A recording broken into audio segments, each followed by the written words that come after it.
Bonjour à tous. Tirage de la CAN oblige.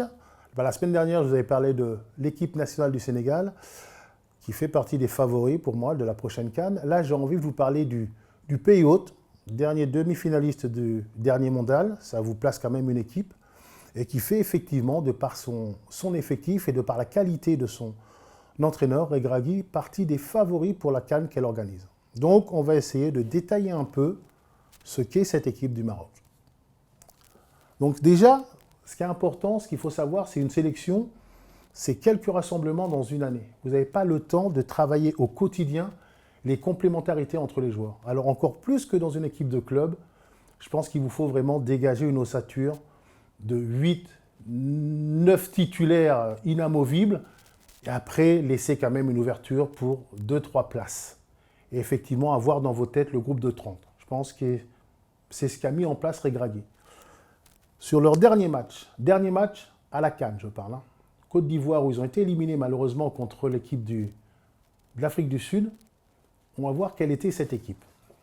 L'équipe, c'était Mazraoui, qui est encore là aujourd'hui.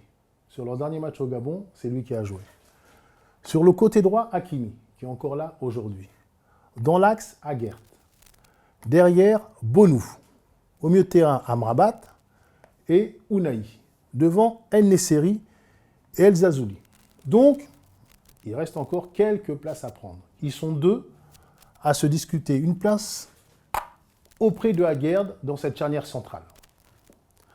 Alors après, par contre, je vais vous annoncer du lourd. Parce que l'organisation, on va dire, que ce soit au Mondial ou que ce soit sur la dernière CAN préférentielle de Regragui, c'était le 4-3-3. Amanala jouait sur ce côté-là. Il n'est plus forcément titulaire au sein de cette section, où il y avait l'excellent Saïbari, qui joue au PSV Eindhoven, mais qui est malheureusement remplaçant, mais vous trouverez les images peut-être sur YouTube. Il a marqué un but extraordinaire face au Gabon. Donc, attention, il y a du lourd. Celui qui arrive, c'est Ben Seguir, que Regragui veut utiliser dans ce poste-là. Voilà, il reconstitue son milieu à 3. Et je vous annonce aussi celui qui occupe le côté droit sur le dernier match face au Gabon. Alors, ce n'est pas n'importe qui, c'est Brahim Diaz. Donc, il a toujours cette défense à 4 avec des joueurs bien identifiés et identifiables qui jouent dans des clubs que l'on connaît et qui jouent ensemble depuis un certain temps.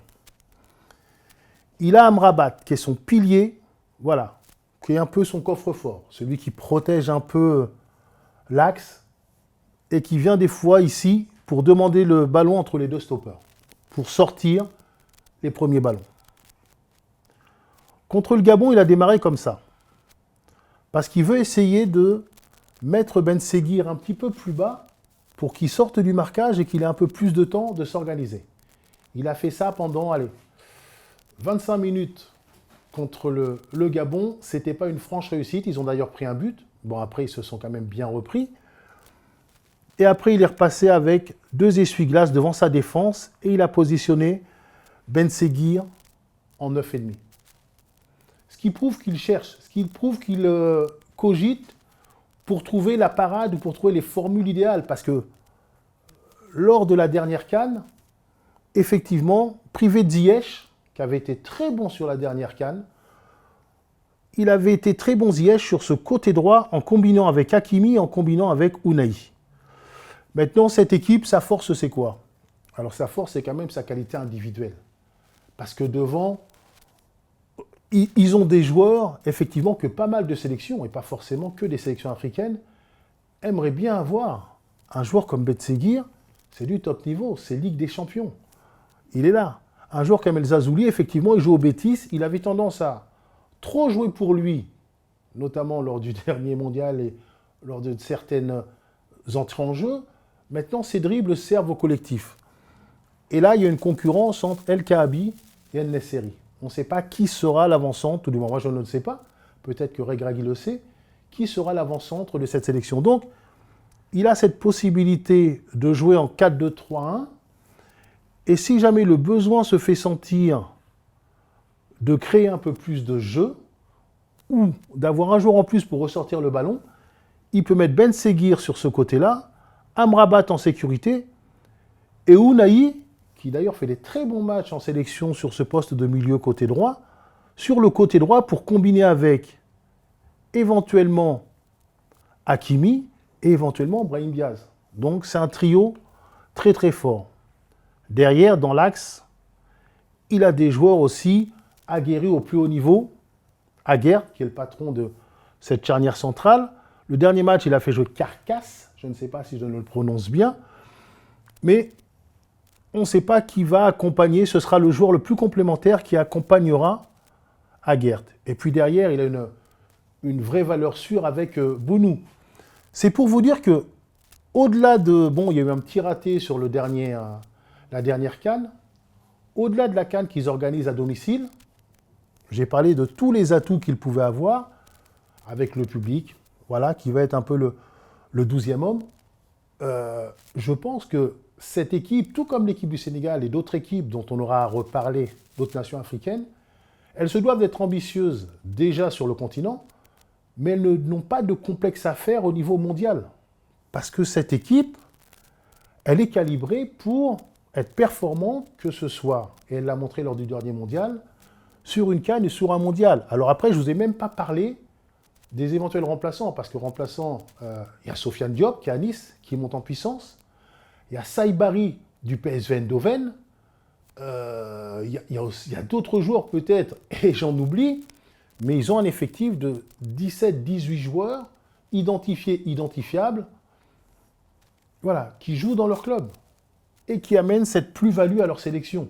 Donc le sélectionneur, effectivement, il était plus, et il l'a dit lui-même, quand il attaque le mondial, comme le petit qui attend mais qui a de l'ambition. Donc on se recroquevillait et après on allait contrer l'adversaire. Mais c'est vrai qu'il a été confronté à d'autres problèmes auxquels il sera confronté sur la CAN à domicile, c'est-à-dire des adversaires qui refuseront le jeu. Donc cette équipe du Maroc, je pense, après je peux me tromper, à domicile, sera obligée d'avoir un bloc assez haut et d'être en maîtrise pour mettre en place des attaques placées. Donc un technicien dans l'entrejeu, on a eu un deuxième technicien dans l'entrejeu, mais aussi toujours cette sécurité avec Amrabat. Et ils ont aussi deux joueurs, alors on ne présente plus Hakimi, mais Hakimi et Mazraoui, capables de bien défendre et de bien combiner de ce côté-là, on va dire, avec Brahim Diaz, qui lui laissera l'espace sans doute pour rentrer à l'intérieur, et de l'autre côté, de bien combiner aussi Mazraoui avec El Zalzouli et avec Ben Seguir. Donc, il a des possibilités multiples. C'est pour ça que face au Gabon, il a fait quelques essais pendant 20 minutes en 4-3-3, pas très concluant. Il est revenu à 4-2-3-1. En seconde mi-temps, il est repassé avec un 4-3-3, avec un but extraordinaire, on va dire, de Saïbari, qui mériterait de jouer plus, mais la concurrence est tellement élevée dans cette équipe du Maroc. Voilà, tout ça pour vous dire que cette équipe, elle est à suivre, elle peut avoir des ambitions. Maintenant, il ne faut pas que jouer à domicile, ça inhibe les joueurs. Au contraire, il faut que ça les rende un petit peu plus forts pour qu'ils puissent donner le meilleur d'eux-mêmes. Mais vraiment, c'est une formation impressionnante de par l'effectif que Regragui peut avoir à disposition.